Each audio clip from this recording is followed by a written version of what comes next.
Pete, I am apologizing to you. Curtis King asked me to do his live stream at 11, and he said it was an hour, and it ended up running a little over, but I couldn't really rush him. Curtis, It's all like a good. friend, dog. So I ended up getting caught up just doing all of this stuff. Hey, it happens. I was close. I obviously had to venture out to go to the grocery store, and in this city, that's the thing. That's an experience. I need to have you on the other side so you could be setting it up. That's the crazy part. No, we don't. No, Glasses. No, we No, don't. we do not. No, my man. No, my man. Besides that, what's the deal? Nothing. Trying to navigate some options contracts, and that's it. Stuff was up a little bit today, so maybe it's not all as terrible as it looks. But it probably is. How you doing today, King? Oh man, it's a slow Monday. Slow Monday. Yeah. It's time to do some work, man. So yeah, so what I was telling you is I was gonna take a professional fight. I ain't really told nobody. I didn't really want to get into it too deep, but I'm gonna take a professional fight next year in the summer. A boxing match. I'm gonna make a documentary out of it. So like summer 2026. Yep. Gotcha. Oh, Jake Paul and Joshua card. No, It's not gonna be on that card. Maybe, but nah, that wasn't a thought. It's next summer. I mean, it fits it though.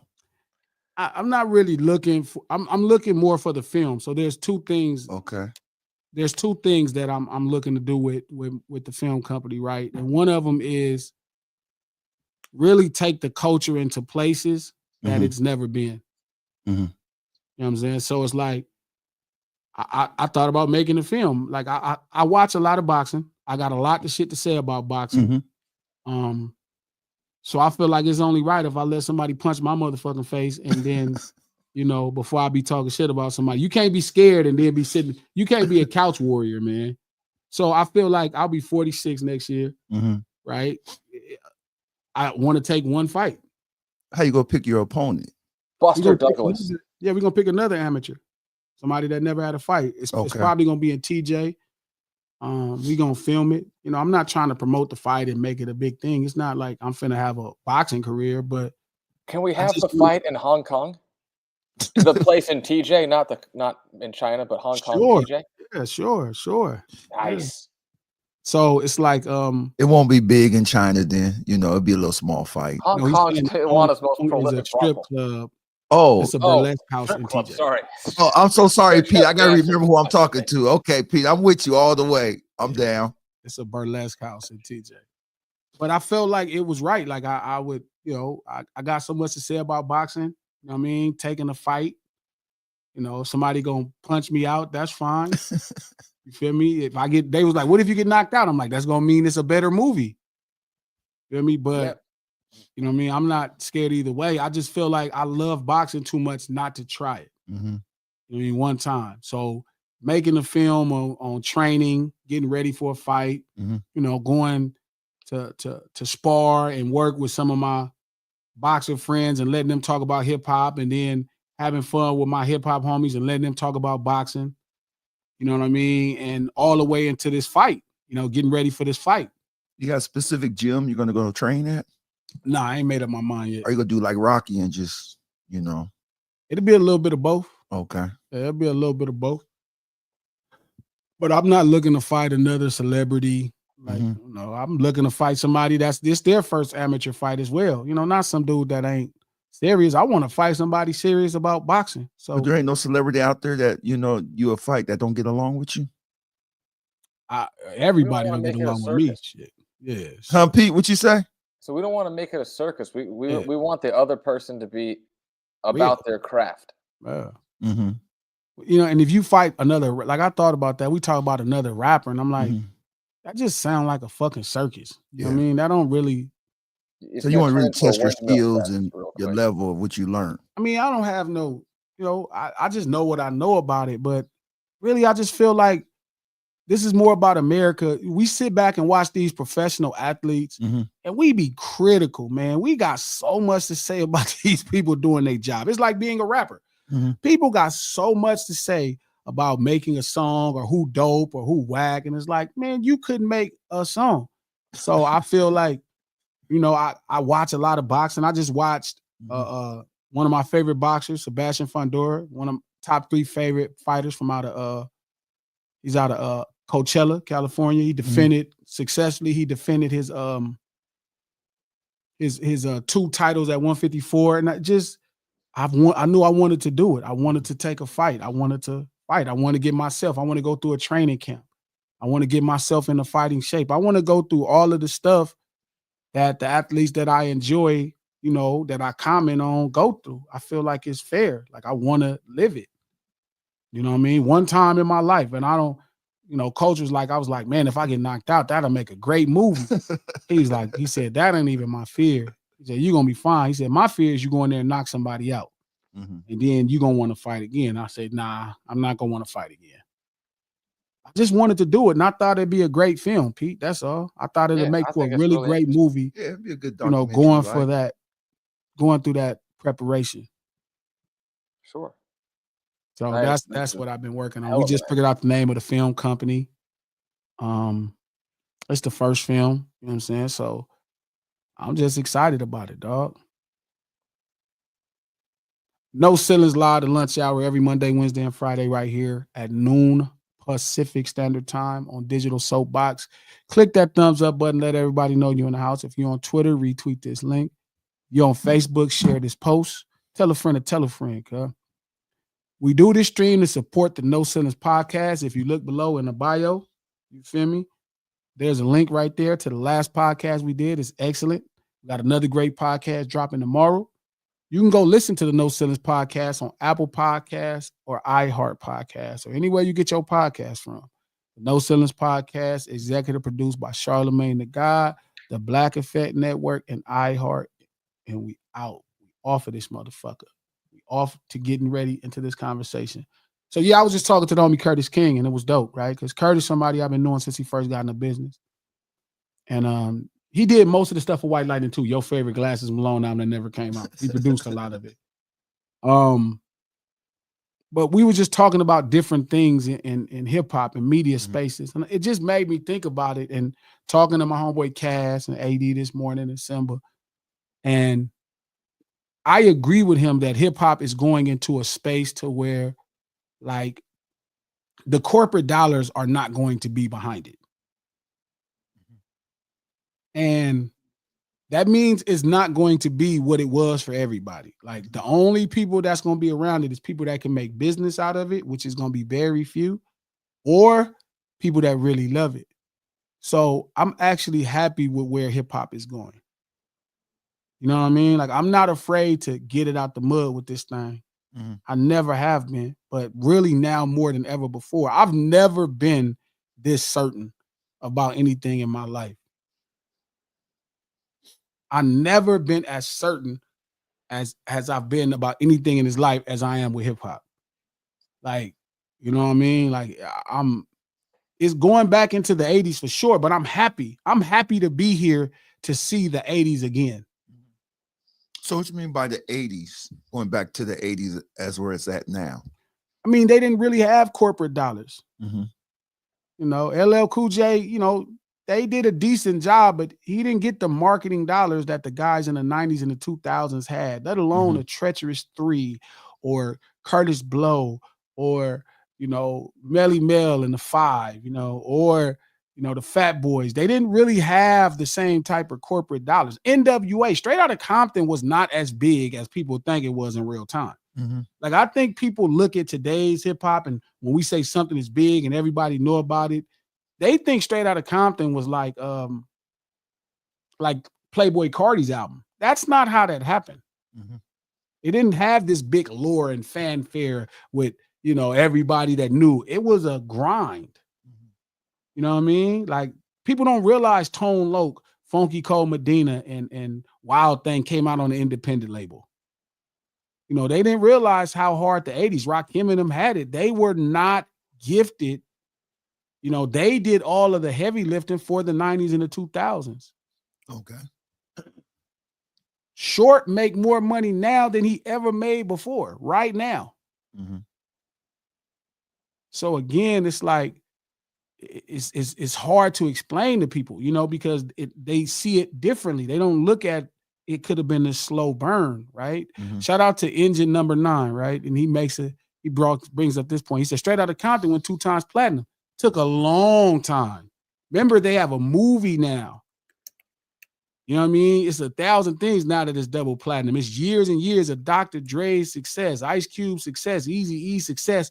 All of the stuff, Engine was way more successful than Straight Outta Compton. Every project after Straight Outta Compton was way more successful. Hell, the first debut Eazy-E album was more successful than Straight Outta Compton. So who sees those royalties now? Like it's still corporate, like the corporate, or who sees those royalties? I think Eazy's old lady sees them now. Oh, okay.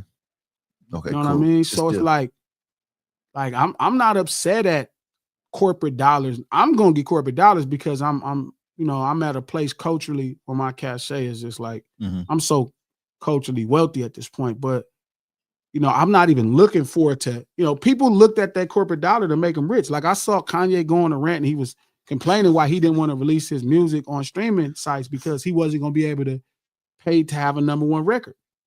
Oh, that's what he said? Yeah. In so many words, he was like, you have to pay. And he was telling everybody, you're going to be in debt. You got to go do shows and 1,000 other things. You know what I mean? So he don't even want to play. He like, shit, I'm taking my ball and going home. I'm going to put my album out on Twitter. You know what I'm saying? So, like, you going to see what a lot of people is made of right now. You're going to see who love hip hop right now. You really going to start to see it. So I'm excited. Like, I'm not scared. I'm not intimidated. Shout out to the homie Lex that's here from Queens. I'm not even worried or intimidated. I'm not even thinking twice. Like everybody tells me about this great future I got in media. I'll be laughing like, nigga, I got a great future right here in straight hip hop songs. You don't even know it. Everybody, you probably gonna be a multi-millionaire in media. Yeah, when I get there. Right now, I'm finna be a millionaire with this thing right here. This thing that I put my whole life into. Yeah. I don't do this to get rich. I didn't do this to get rich in the first place. I did it to not have to sell Sherm anymore. You know what I mean? I never thought about getting rich. When I first started making rap records, I was not thinking about getting rich. But you did it to help your brother. That's how I started rapping. Yeah, you wasn't even thinking about rapping. You was just trying. That's how I started rapping. How I got into the business was to stop selling Sherm. 2 different stories. Okay. Yeah, they're completely different stories. Okay. What you think, Pete? About what? you be reading them comments. You gotta leave them comments to fuck you up. No, I was reading the chart. But what do I think about what you just said? No, it's not important. We'll get to it. I was like, it was closed-ended. There wasn't like yeah. So no, it's like yeah, I love where hip hop is at right now. Like I shout out to the homie Trap and ADHD. Like I stopped by, I promised myself I wasn't gonna stop by there no more because sometimes the conversations could get counterproductive, even though they be full of stuff. But we were talking about it and they was asking me, is the street urban culture part going to, it is the inspiration of hip hop, but is it going to bring it to its end? So the only thing it could do is make corporate entities stop backing it. It's the only thing that could happen, but so what? The hip hop you and Lex grew up on didn't have corporate industry. Y'all had to just like the shit y'all like. I don't know how the hell you heard of Audio 2 Top Billing. I don't know how you heard it. You know what I mean? So while the homie was talking about that, he was saying that, and I felt his passion because he was right. Sane was right. It was like hip hop may take a hit, right? Because it doesn't have the corporate dollars. But so what, nigga? That's better. Now you finna get rid of a lot of the bullshit that people was using this as a get rich quick scheme. Get them people out the way. Leave it for the people who love it and want to do something with it. It's not a get rich quick scheme. You can get rich, but who the fuck cares? It's about being fresh. It's about putting on. It's about representing. It's about making your people look good and you putting a story on and putting it together. That's what it's about. I'm happy about it. You feel me? I figure it out. Shit, I've been doing that this whole time, figuring it out. Shit, you know what it's like. I'm cool. Feel me? You still figured out Milk too, right? Milk is chilling. Giz is chilling. What more can it? You know that song, right? Y'all figured it out. You figured out how to get it. Yeah, we figure it out. If it's right, what's the record you remember out of New York in the 80s? All right. Yeah. I think I was locked up in the 80s. Oh, yeah, you don't care. Shit. You You don't count. might be talking to the wrong You don't person. count. Yeah, I was in jail. I was in the elevator Prison. music and shit, man, as a motherfucker. Whatever they had playing, Yeah. whatever they had playing on the PA system, nigga, that's what I heard. You know, shit. Pete, don't What's you that? like your hip hop from the corner? From the corner. I want to post to like, yeah, that's why I don't listen to a lot. You like your fried Now. chicken from Kentucky, or you like your fried chicken from Robin, that lady that cook at that place? Whatever that You place already know, is, you whatever already know. Robin that lady is. You know what I'm saying? Yeah, That's how I like my hip hop. I ain't never needed Kentucky to sell me no chicken. because it forces people to be creative organically.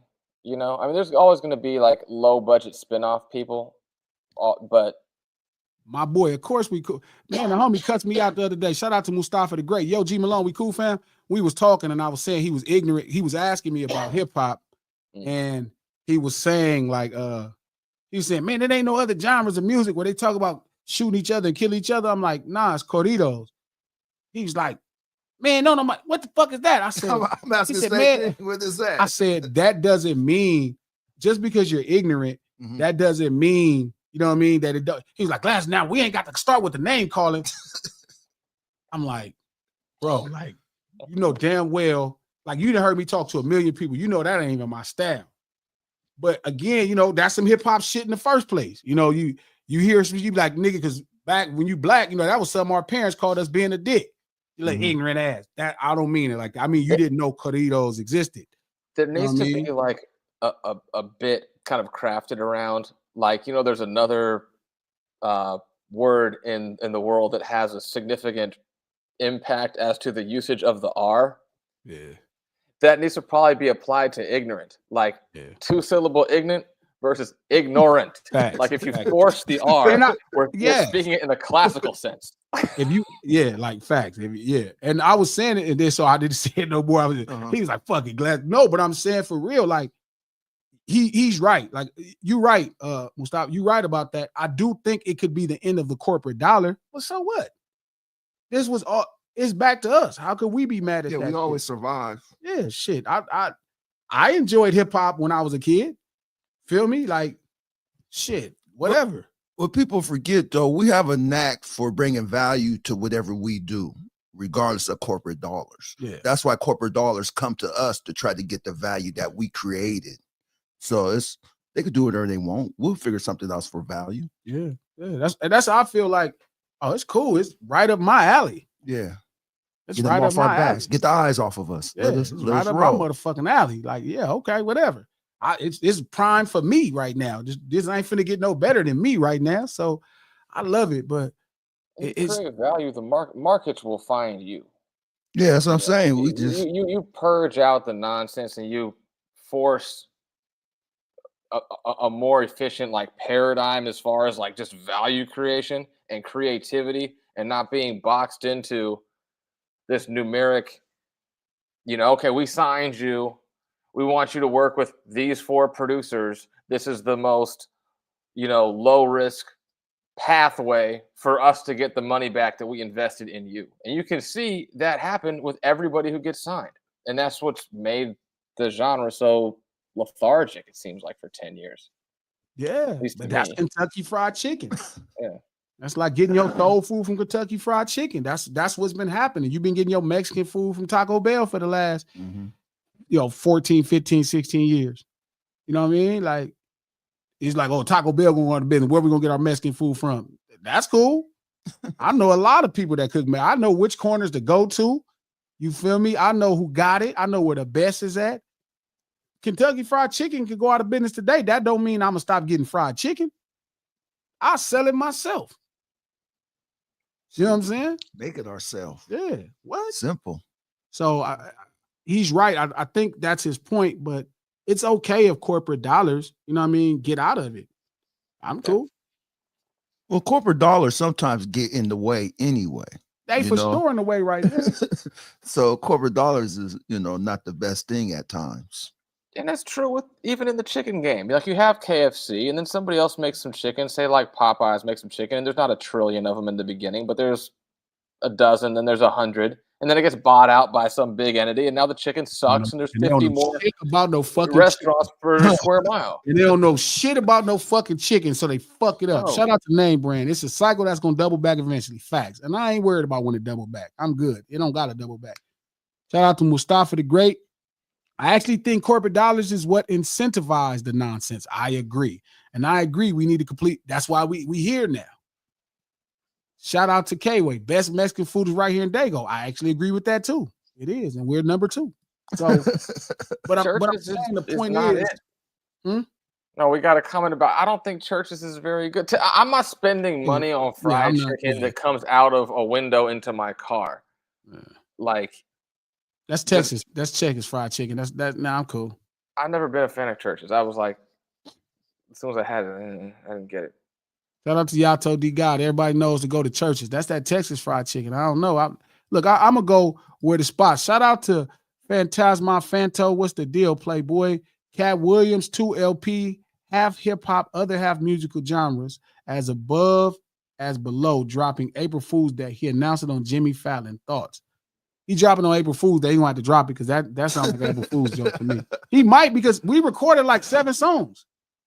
Who did? Me and Cat Williams. Oh, okay. We got like 4 or 5 or 6 songs. I mean, I never put them out because I didn't really know how to.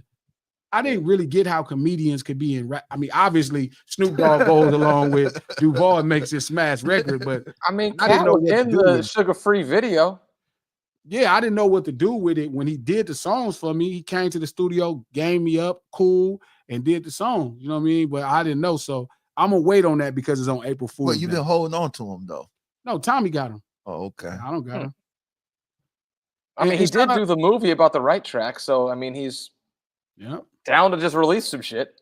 He's talented though, he got skills. Shout out to Yato. I for sure ain't going to KFC. That's where y'all go to for y'all hip hop. Y'all for y'all rap songs, y'all go to the KFC of rap songs or the Taco Bell of rap songs. You want to know how corporate KFC is? Sure. I put out a little small pro forma to try to see if I could bring a sub-genre KFC. KFC in Jamaica is like a really big deal. It's different. Mm-hmm. So I was like, I want to bring Jamaican KFC to a few locations in the U.S. and Florida. So I wrote this performance out, sent it to Yum Brands. The president of Yum Brands franchising called me personally. And we talked about it, and they shot it right out of the fucking sky because they were rolling out a new ad campaign branding thing. It was right when they started having those old Saturday Night Live people pretend to be Colonel Sanders. So because of that stupid commercial campaign, they decided, no, what? Even though Jamaican KFC is a legendary brand and people love it, it'll sell out like hotcakes. We don't want to get in the way of Norm Macdonald quite yet. And I like Norm. It's not about Norm. I don't know. I'm not worried about it at all. I'm not worried about it even a little bit. What's the biggest independent label? It's not. There hasn't been any. Okay. Because again, the corporate entities have ran out. Or just bottom up, or no, a lot of things have let the business out of. So hip hop, part of hip hop, one of the greatest things in hip hop, King, is it was ran by independent label and production companies developing street urban acts. Mm-hmm. Right. And then they would take them to a major company. You feel me? And the major company would market them based off of what that small production or that street urban production or small label company, that boutique label company told them. Mm-hmm. But when the major companies start trying to hire us, right, and then now they're making a decision, now they don't even hire us and they just make the decision, that's what's watering it down too. We still are the ultimate judge of what's great in street urban culture.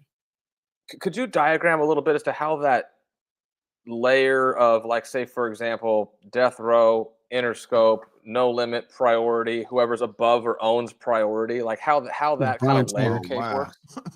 Okay, so what do you mean how it works specifically? Just so I can get it Like, right. so you have like, say it, like No Limit start as an independent label, however they're doing whatever they're doing at that scale, and then as they scale up, they had their manufacturing and distribution done through Priority Records. So Priority Yeah, Records had a contract with them or whatever, yeah. They and so they sign a who owned the label. rights? Like, how does all that kind of work?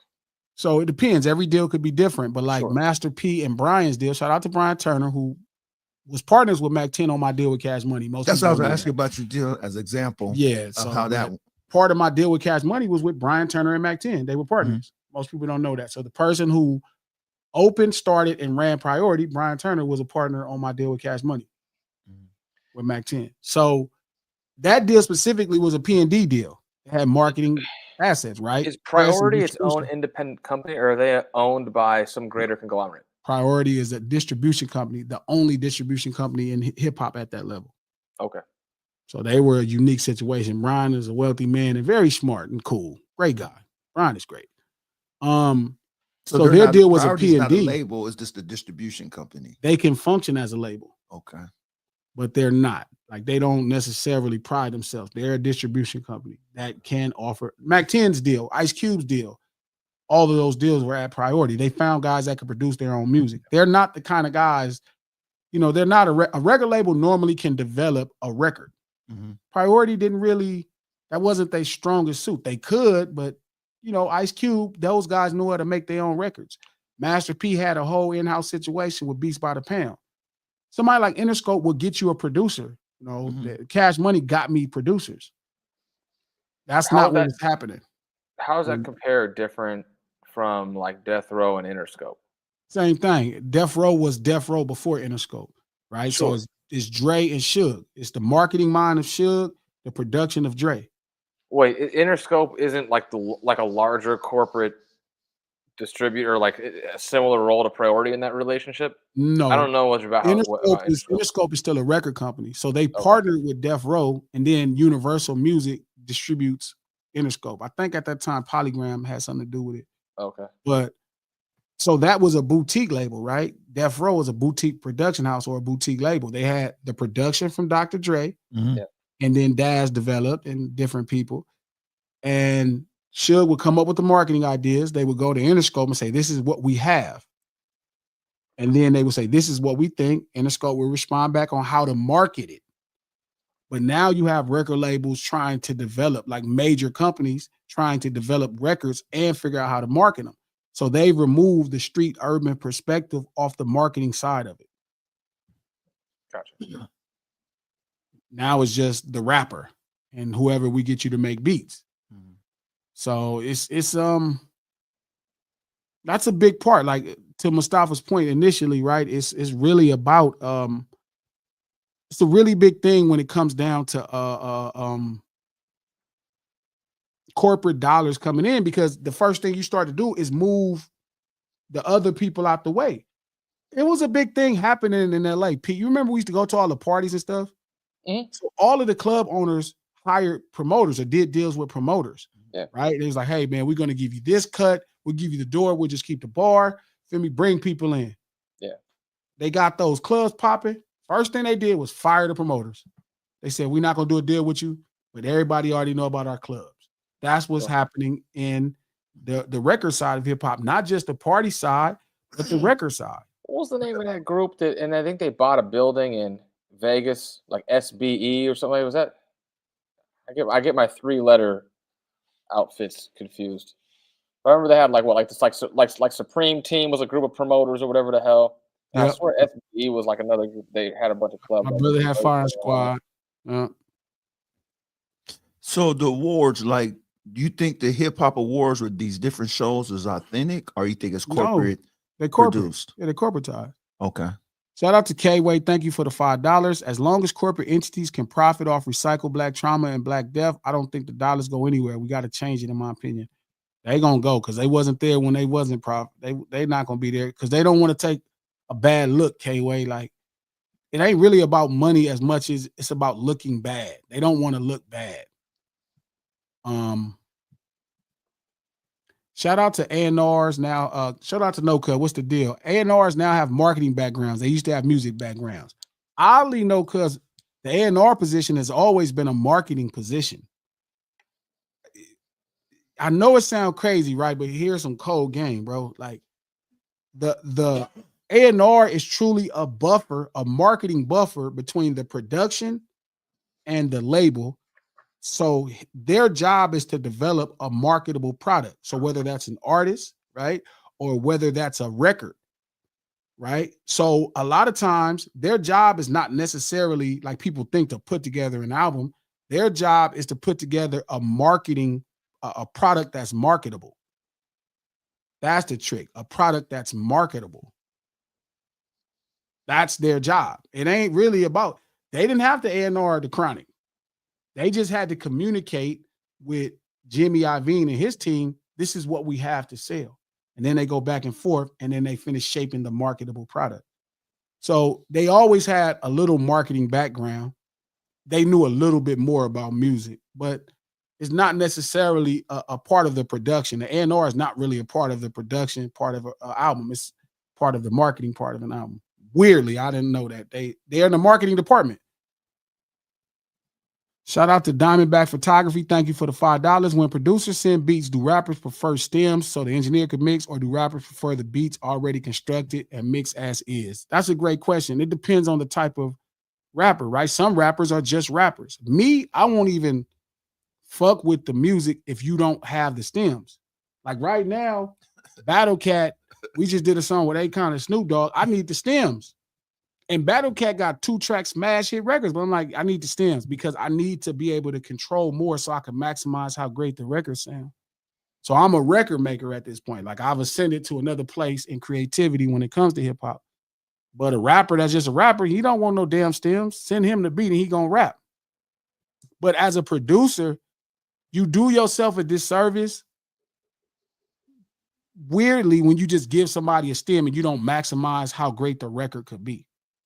Like the records ain't really for the hustle. They have long-term ramifications. Like if you take a rapper and make the best record with him, that record can go out and earn you all kind of opportunities and all kind of, future, resources and possibilities. So it's like that. But the point of this conversation was it's something happening. I want to talk about that. No, for real, because it's like everybody that feels like they're not a gangster means they're a civilian. If you grew up in hip hop, if you grew up in any hip hop culture, like at all, any street urban culture at all, you are not a civilian. Right? You can be, but you're probably not. Right? Like, I get where the terminology comes from because people feel like if you're not in a gang, right, you're not a soldier. That's not true, King. You know people that's not from gangs that act the same way gang members act. Technically, you're right. You know what I'm saying? Technically, because, stealing a piece of candy and stealing a car may be stealing, but then it goes back to socially and morally. I'm not going to look at somebody stealing a piece of candy like they, What if that's they lick once a month to rob different candy stores? If it's a little piece of candy, that might be them trying to eat. So to me, that's the survival. Now, if they stealing candy trucks once a week, then I'm gonna think, okay, this is. What if they stealing candy for a living? That's the feed themselves. To me, that don't mean they're a criminal. They stealing candy to live. I mean, but then you don't think at that point they gonna obey a level of street law? So if somebody was stealing candy and they told the police, would you think they're a snitch? Definitely. So they're not a civilian. Definitely, they're gonna snitch. But if somebody's stealing a car, I would think they wouldn't snitch. I'm saying, if you look at somebody like a snitch, then it's because they're not civilians. If somebody could be, if you sold dope in front of Miss Old Lady Doris' house, let me use right. They will tell. People stealing candy will tell. Would you see them as a snitch? By the way, I see the world is way different than the average person. Would you see like, man, ain't no snitch. They just.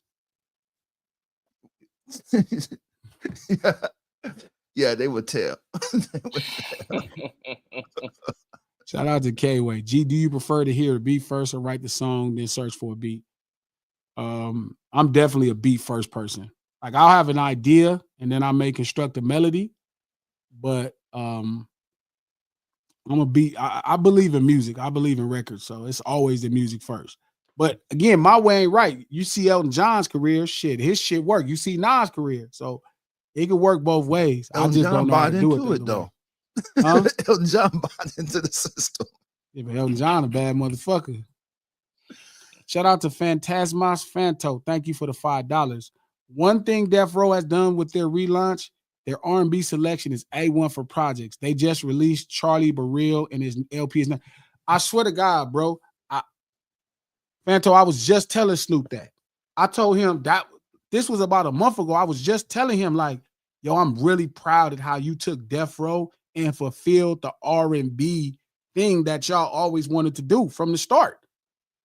Remember, like, they started their own program, but there was a time that they were under the Solar banner. I mean, they was using the Solar studio to make the Chronic.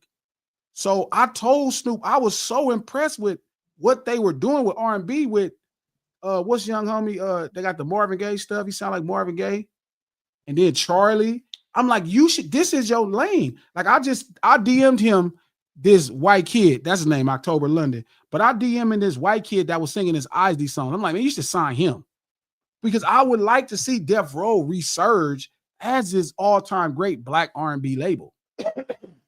Like I think that's dope. I do think it's special that we get to still get East Side's albums. We still get Snoop Dogg albums. We still get Dog Pound albums. All the Death Row albums. That's great.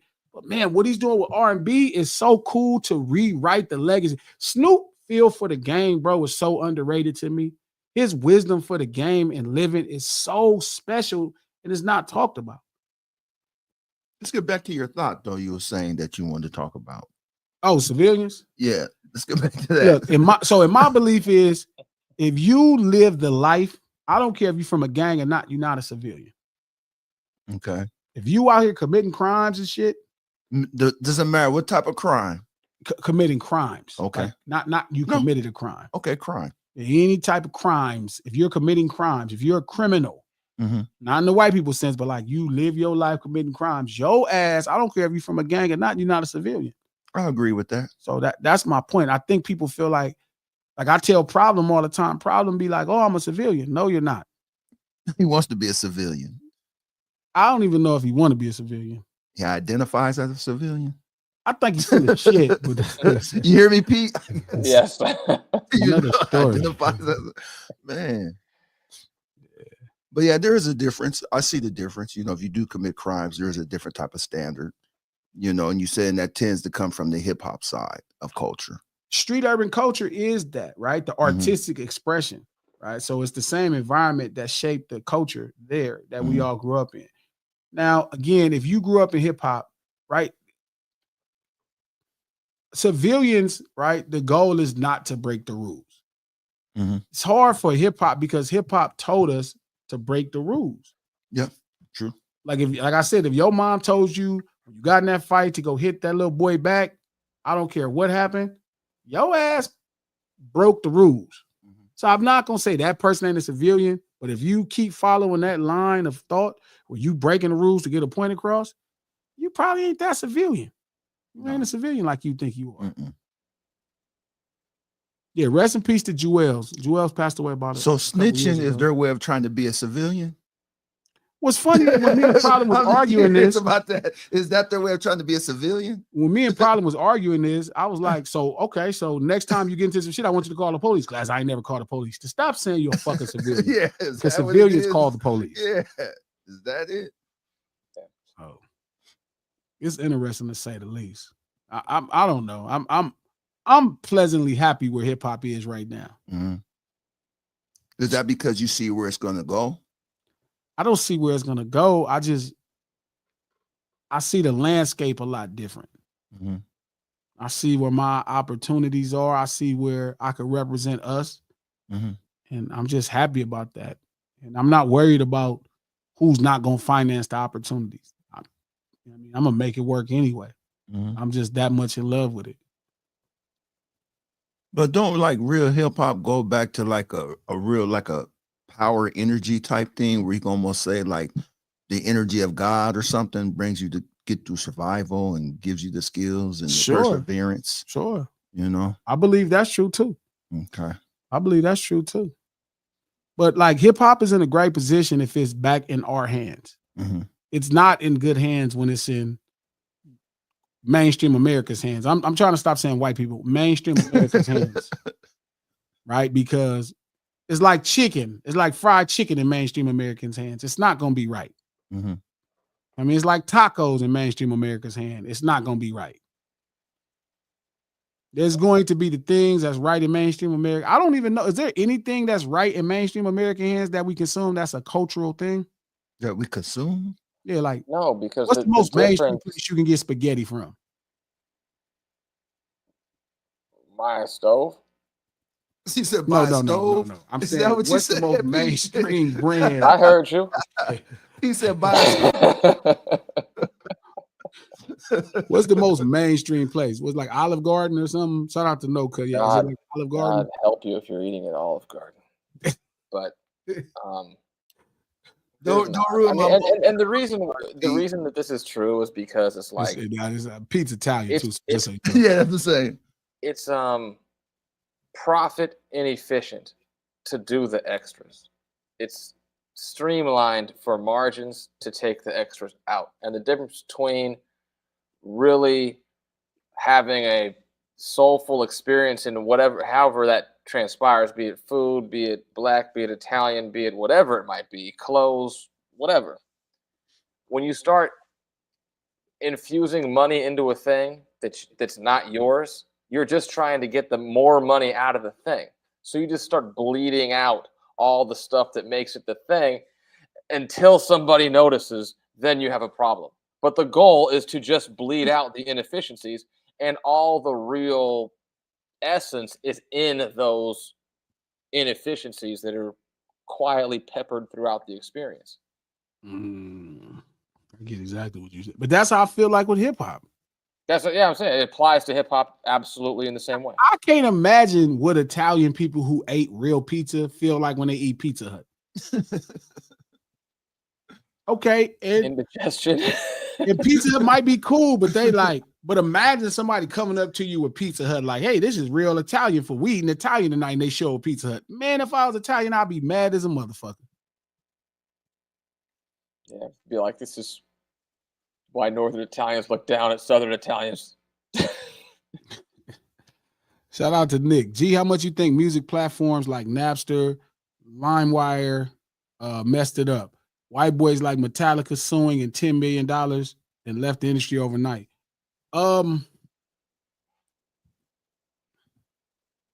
Did they mess it up? I mean, I don't know if they messed it up. Shit.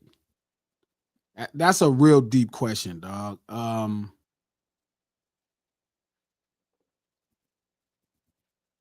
mean, Napster doesn't exist, but Napster did push record labels into the hands of streaming apps.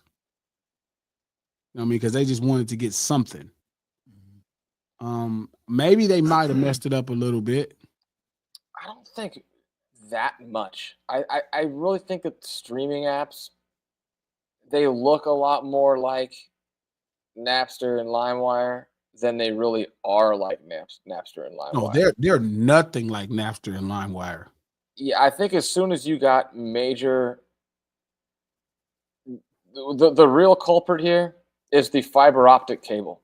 Because as soon as you were able to have massive centralized data that you could distribute at light speed, it would be like saying, did Netflix kill movies? Yes and no, but because it's the same thing. It might have killed the theater. Theater's not. It's not good. Not good for the theater. So I guess that's the thing, right? It's like I think streaming. What's funny is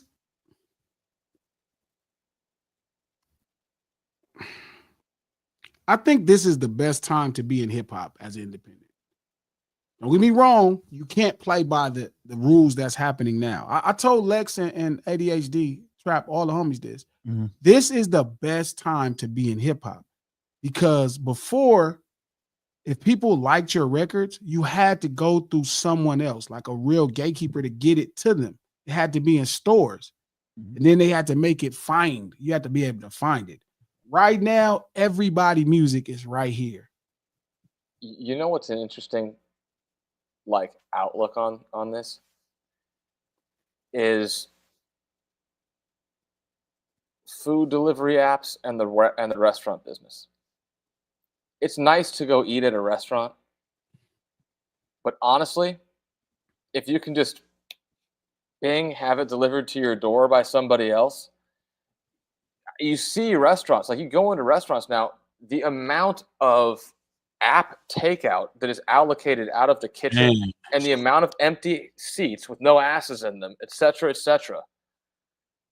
Restaurants are going to have to evolve and say, I don't need 2,000 square feet of dining space. It's empty all the time. We need to expand the kitchen, get these app orders done more quickly, and stop worrying about the tables 15 through 25 that haven't had an ass in them in 6 months. That's what Walmart does.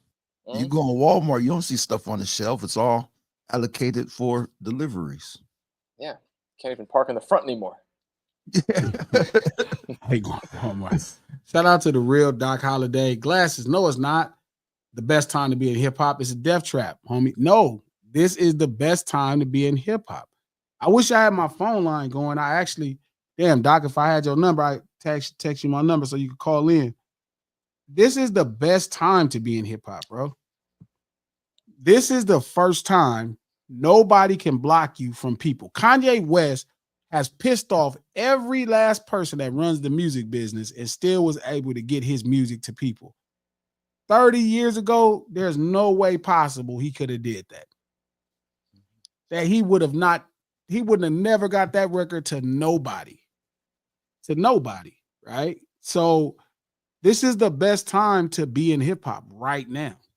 You know what I mean? This is the greatest time. Like now, if you create a moment, everybody around the world has access to your music at one time. They don't have to make an extra trip. So it's easier to share stuff now in this time of hip hop. Just push a button. It's not shared as much as it's accessible. Like your song is accessible. Like Best Buys don't got to order 100,000 copies. You know what I mean? If people looking for you, they can find you right now, right in your hand. And you can actively like guerrilla market on your own through social media platforms and exposure that way in a way that you couldn't do on your own without spending a pantload of money, 2-3 decades ago. Yeah. It'd be really hard. Like when Prince, even if Prince put all his money into say, I'm just going to make cassettes, CDs, records, whatever the hell. I have the money. I'll just go build a factory. Buy that shit around. You can't distribute it. It's just raggedy, bro. Yeah, it'd be impossible. Now you have international distribution. You feel me? With no effort. Like it's international. If somebody really wants to hear your song, they could just listen to it. That's what makes it great for hip hop. And you could outsource your advertising. Like if you put out a really interesting like trailer for an upcoming project and say 50 million people see the piece, 30 million of that's going to be off of other people reposting it for you. Shout out to Dog Walk Rehab. Do people still go to concerts? Sometimes, but concerts is getting stale, man. Like I was telling my homeboys a long time ago, I had this idea 10 years ago before LaRussell. Shout out to LaRussell. Like I'm like, bro, we need to make it more of a cultural experience when people see me perform. Like we need to not only rap about this life, but we need to bring them into the life. Like, right. I had a house that I had owned at the time, and I was trying to get them, let's turn this house into the concert place. We'll make it to where we'll have actors, people walking in, they'll get hit up at the door. Like niggas be like, where you from? You have to walk through a dice game. All the drinks will be served in a red cup. People will be dancing. It's just barbecue. Like I was going to turn it into a real kickback, and the backyard is the party. I'm like, let's make it real. And Steele, shout out to Steele, because all he kept telling me was, oh man, you just don't want to tour no more.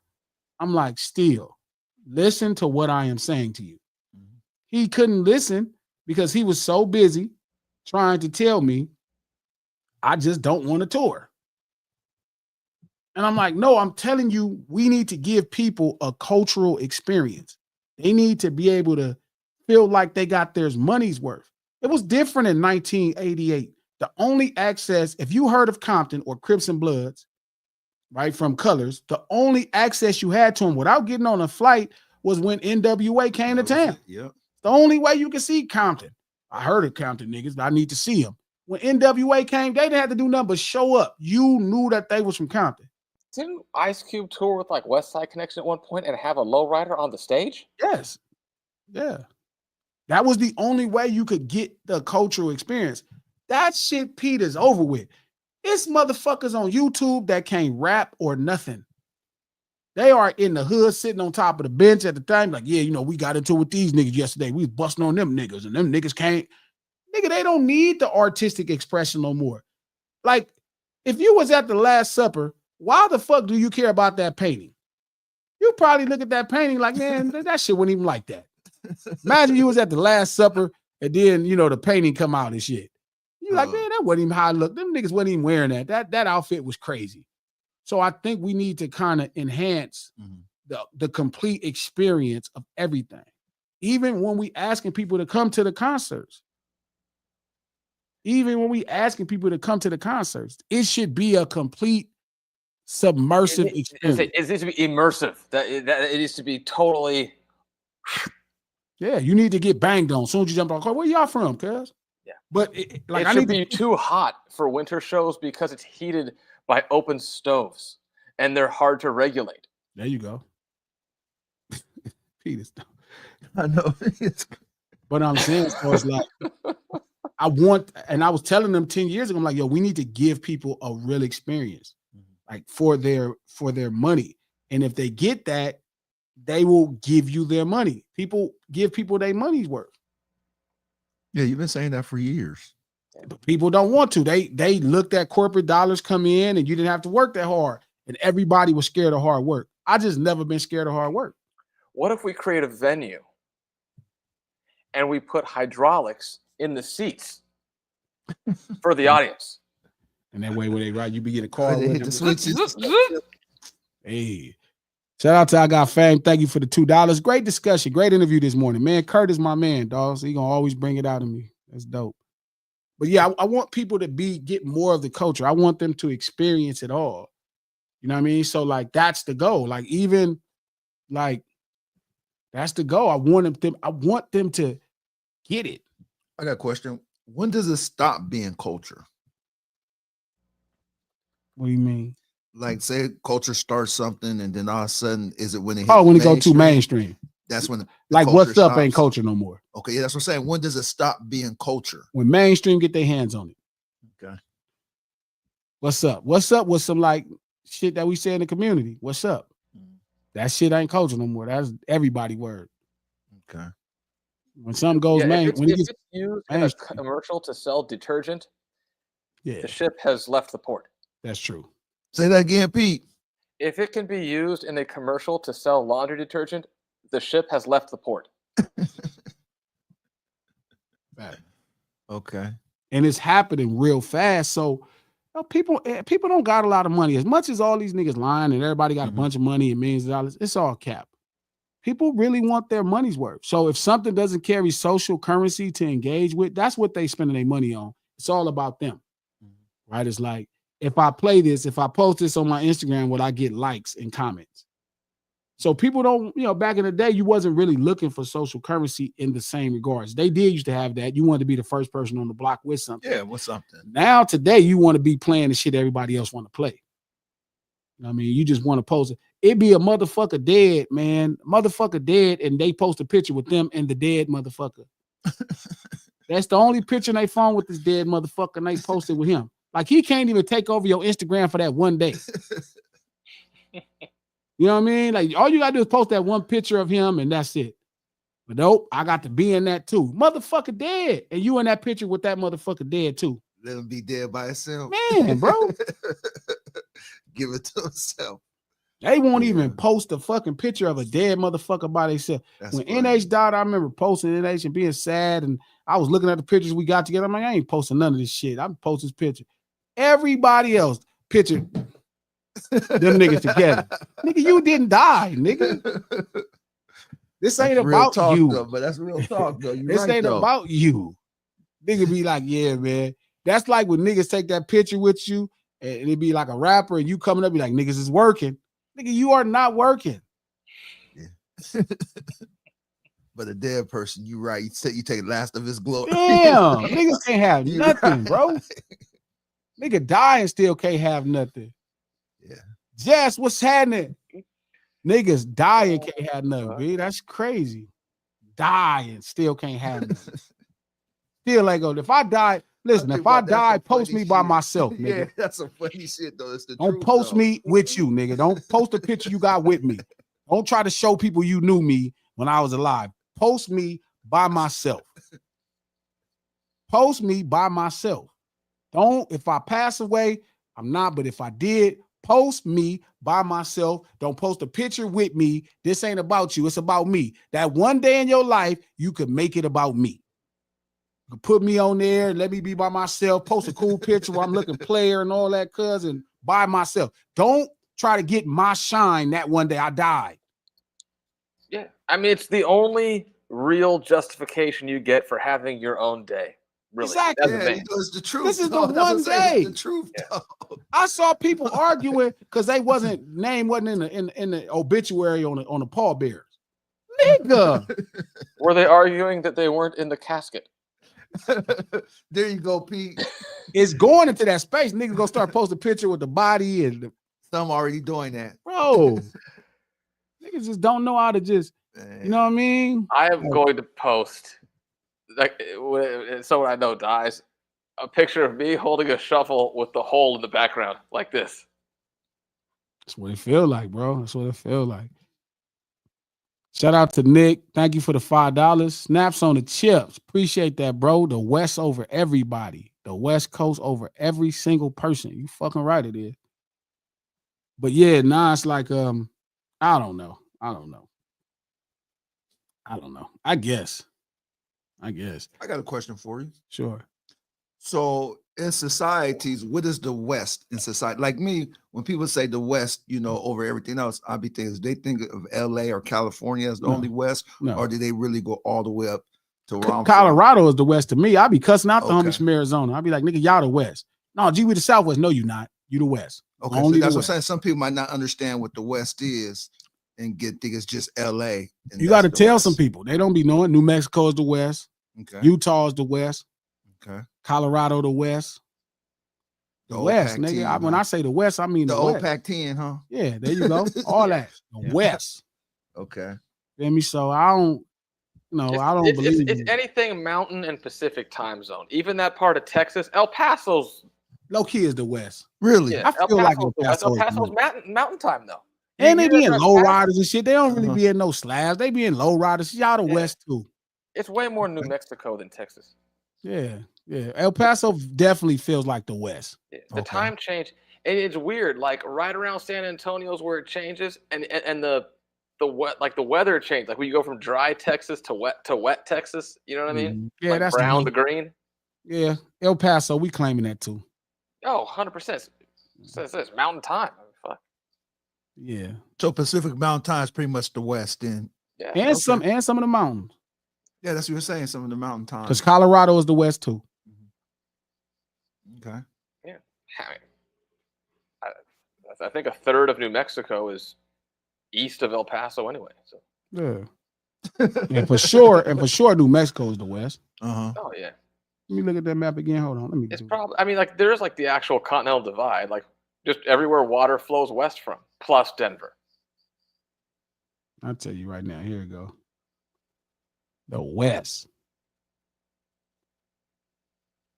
Here we go. Right here. Colorado, Montana, Wyoming.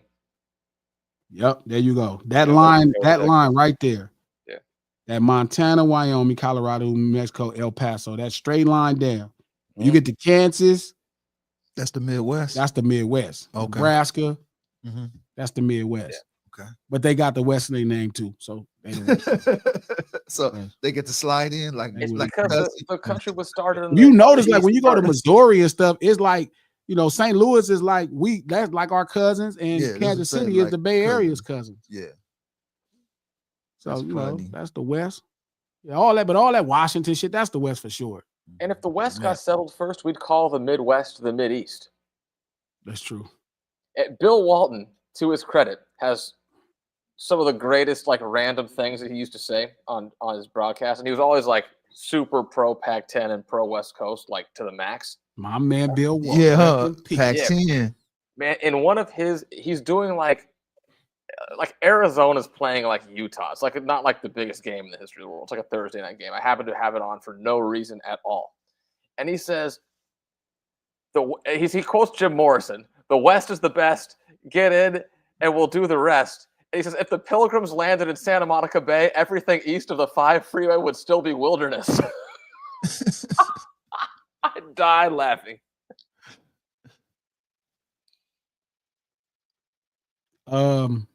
Alaska is the West too. Yeah. Yep, I'm putting them in. No, they're the North. Same thing. They're the West. West Coast. West Coast. Mexico's the West Coast. They're the real Northwest. Alaska's the real Northwest. That's the true Northwest. Yeah, that's the real Northwest. Yeah, Alaska's the West too. They need to throw their W's up. They make a West Coast song. Come out there, bring some low riders, and get cracking. With chains on the tires. There you go. Chains and Dayton's. Vancouver. Everybody know Vancouver is the West. Everybody know Vancouver, Canada is the West. Yeah. Vancouver know we all together. That's the West. They got Crips up in Vancouver? Hell yeah, they do. Vancouver, Canada? Yeah. Yeah. Vancouver is the West. Yeah. Yeah. I just feel like hip hop has just been in that space though, bro. I just feel like that's what's lacking. Like it's been corporate dollars has spoiled everybody, and corporate dollars have spoiled everybody. And now people don't really want to give people their money's worth. Mm-hmm. And it's like, well, it gotta matter to you. So do corporate put like what they say, industry plants to, you know, try to sway people toward the corporate views? I don't think corporate people have a view. They just about trying to figure out the cheapest way to get everybody out the way. Is there industry plants that has agendas and stuff? I don't know. People say that. Well, that's what I'm asking you, being in the industry and hip hop and knowledge. Is that true or is it not true? Or Maybe. could it be looking that way with certain people? Possibly. I don't know. Like Mr. That's West. what people say. Shout out to K-Way. Nah, Vancouver heavy on the Hells Angels. The Hells Angels started in California, K-Way. I think he's suggesting that that's part of their being West. Because No, if you were to go saying, no, he's saying he don't like it because they got Hells Angels. I'm telling him Hells Angels started in California. Hells Angel is a California thing. Yeah. So, yes, the West is all of them states. How many states is? Let me count them. West is 1, 2, 3, 4, 5, 6, 7, 8, 9, 10, 11. Oh, let me make sure. I don't think I counted that right. Yep. 11, 12. 12. Hawaii kind of is the West, but it's kind of not. It's like in this weird place.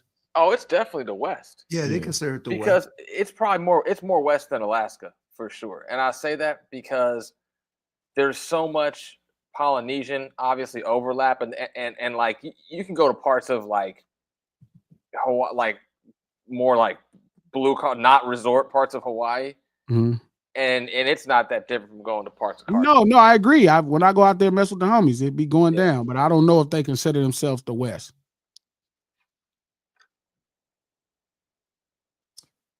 Yeah, I think they do. What the hell they consider themselves? What's a good question? I'm hit the home Hawaii homies up. Like, okay, where y'all from? Where y'all from, bro? They got Hawaii first. Big Island. They gonna say Big Island. Nah, they got real gangbangers too. Yeah, I say, but you gonna say Big Island. New Zealand, really, I want to claim New Zealand. Shout out to all my homeboys from New Zealand, bro, because that really feel like the West, bro. New Zealand is hella West. You know what I mean? Like, I think it's about time we start expanding this West Coast thing. You know what I mean? Shout out to New Zealand. I want to add New Zealand to it. That's important. Like, if I had to have a meeting with Snoop and Ice Cube and Dr. Dre, I'm like, yo, I want to add New Zealand to the West. I think we should all be together because we all together anyway. You call it Pacific Rim Extended? Huh? Like Pacific Rim Extended? Like there you from go. Malaysia to Chile?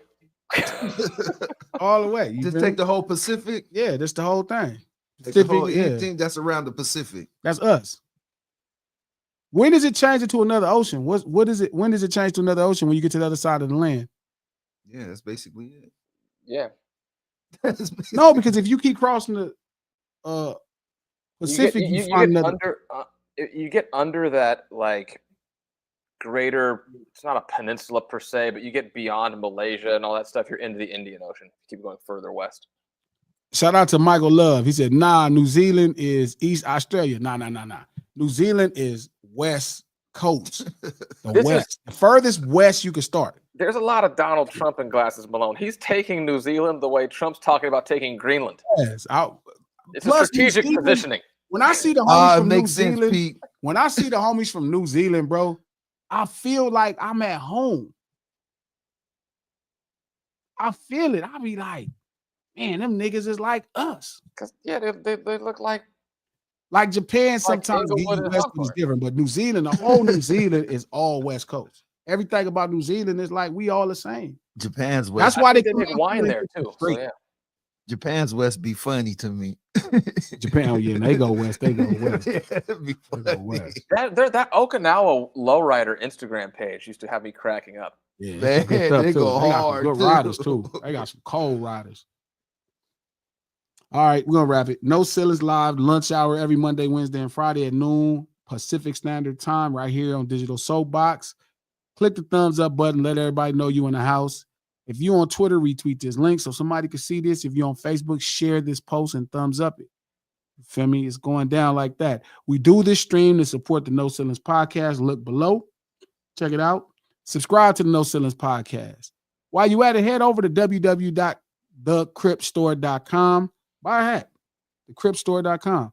TheCripstore.com. Buy a hat, buy a shirt or something. Go buy something. Let me fuck with your peoples. We do this stream to support the No Ceilings Podcast. Available on Apple Podcasts, iHeart Podcasts, anywhere you get your podcast from. The No Ceilings Podcast, executive produced by Charlemagne the God, the Black Effect Podcast Network, and iHeart. And we out this thing. Much love.